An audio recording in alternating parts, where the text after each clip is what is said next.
Assalamualaikum warahmatullahi wabarakatuh. Selamat pagi, selamat siang, selamat sore, dan selamat malam semuanya.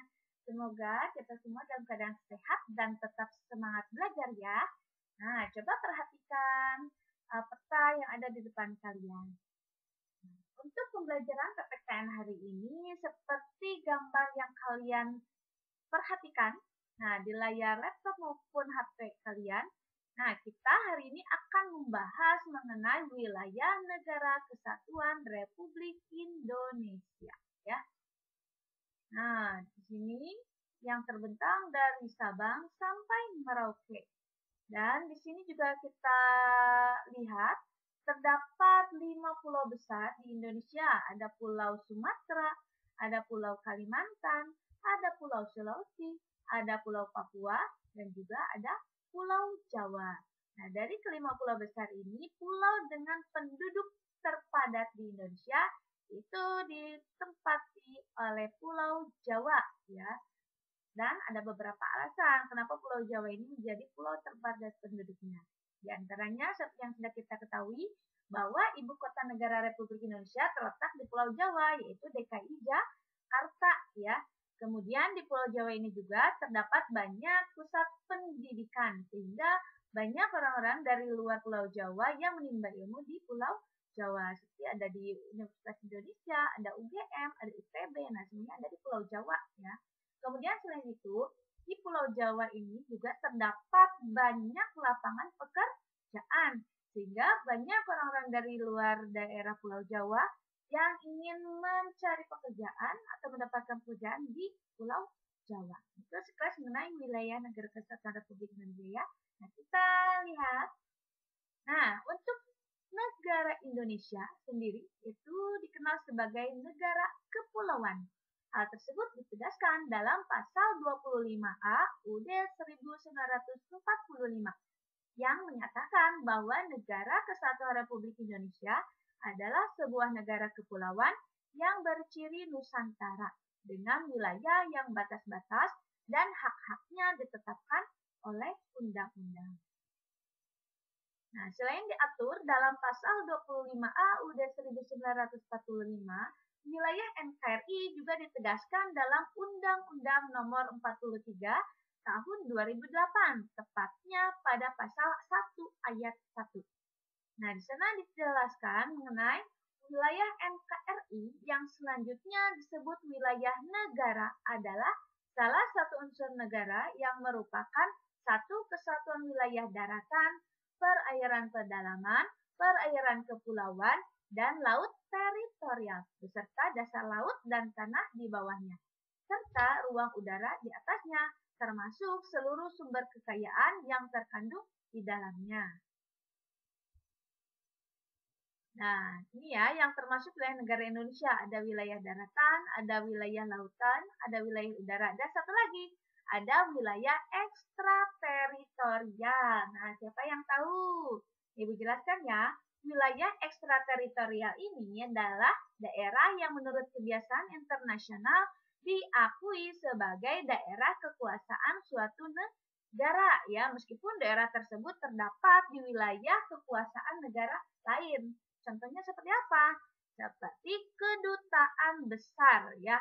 Nah, kedutaan besar Republik Indonesia misalnya yang berada di negara Inggris, maka kediaman kedutaan besar tersebut merupakan wilayah ekstrateritorial negara Indonesia. Nah, untuk itu di wilayah ekstrateritorial tersebut, baik polisi maupun kehakiman, lembaga kehakiman itu tidak boleh memasuki wilayah tersebut tanpa seizin kedutaan, ya. Nah, kita lihat. Nah, untuk wilayah daratan itu merupakan tempat pemukiman atau kediaman warga negara maupun penduduk Indonesia, ya, dan itulah tempat kita berdiam. Nah, untuk wilayah daratan NKRI ini terbentang dari kota Sabang sampai Merauke, ya, dari Pulau Myanmar sampai Pulau Rote. Jadi untuk istilah Nusantara sendiri ini terdiri dari dua kata, yaitu Nusa dan Antara. Nusa artinya pulau, Antara artinya ya antara, relasi seberang atau luar, atau bisa dikatakan sebagai penghubung. Jadi Nusantara ini merupakan gugusan pulau di antara lautan dengan arti lautan sebagai penghubung sehingga tercipta kesatuan wilayah yang utuh. Untuk wilayah perairannya, untuk wilayah lautan atau perairan merupakan wilayah laut yang termasuk kawasan suatu negara.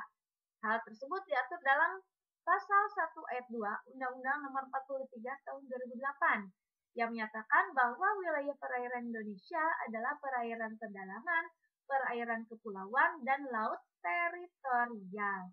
Nah, mengenai ketentuan tentang wilayah perairan Indonesia tercantum dalam Deklarasi Juanda yang dideklarasikan pada tanggal 13 Desember 1957 ya. Ini isi dari Deklarasi Juanda ya. Kemudian, selain terdapat dalam Deklarasi Juanda, ternyata mengenai wilayah perairan Indonesia juga diperjuangkan dalam forum internasional. Nah, hal tersebut terbukti dalam Konvensi Hukum Laut Internasional 3 yang dilaksanakan di Jamaika ya. Dan hasil Konvensi Hukum Laut Internasional 3 tersebut ditandatangani pada tanggal 10 Desember 1982 oleh 119 peserta dari 117 negara dan 2 organisasi kebangsaan dunia. Nah, berdasarkan kesepakatan tersebut, wilayah perairan Indonesia meliputi zona laut teritorial, zona landas kontinen, dan zona ekonomi eksklusif atau Z ya. Nah, untuk zona laut teritorial sendiri ini merupakan garis hayal berjarak 12 mil laut dari garis dasar ke arah laut lepas.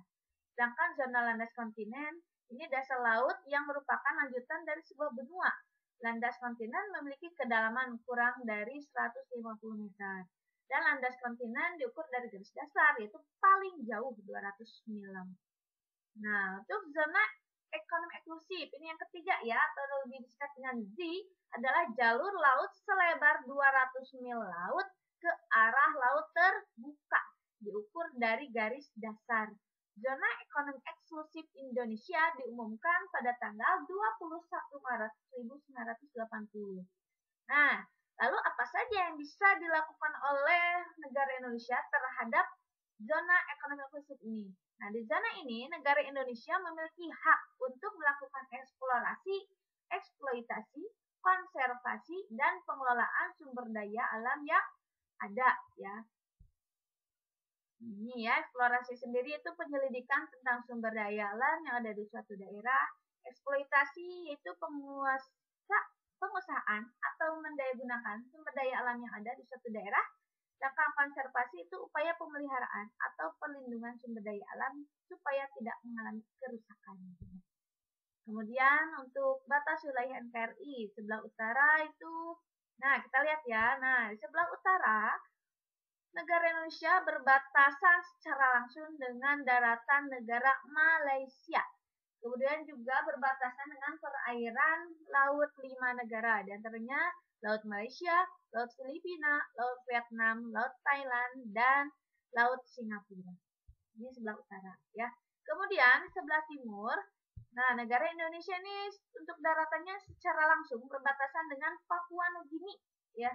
Kemudian untuk perairannya berbatasan dengan Samudra Pasifik.